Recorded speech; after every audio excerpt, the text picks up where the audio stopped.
Like after the game Saturday, Coach Kelly's message to you guys seemed to be, almost apologetic and, positive about the way things went. Obviously, Andy posted the video on Twitter. What was sort of your takeaway from that message, and how do you guys as a team how did you digest what his message was?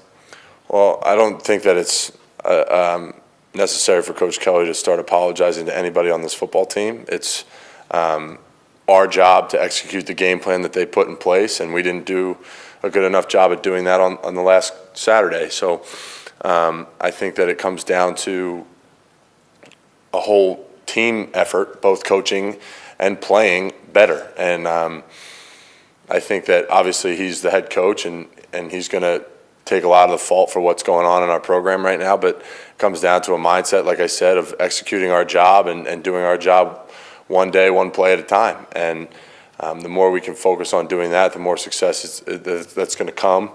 And I don't think that there's any it's not necessary for him to say that, because we all know it's on us. And obviously it's one of those things that he said, but it's on us, and we all know that.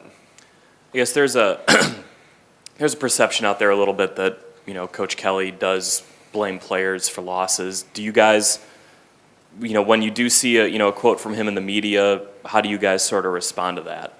Well, we know he's not blaming us. If Coach Kelly really wanted to blame us, he would come up and say it in our face like he has done before if we've screwed up.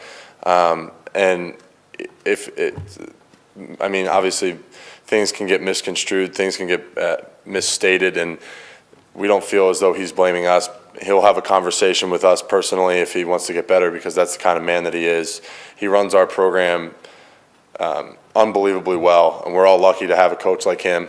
And he takes care of us more than anybody I could even imagine anybody ever doing. And obviously things get said, and we're 2-4, and things are said after a football game. Everybody's pretty emotional after certain things like that, and things can easily get misstated, and that's all that is. So if he ever were to say, something specific about a player after a game, that's a message he's relayed to the player before he would go out and say it? Absolutely.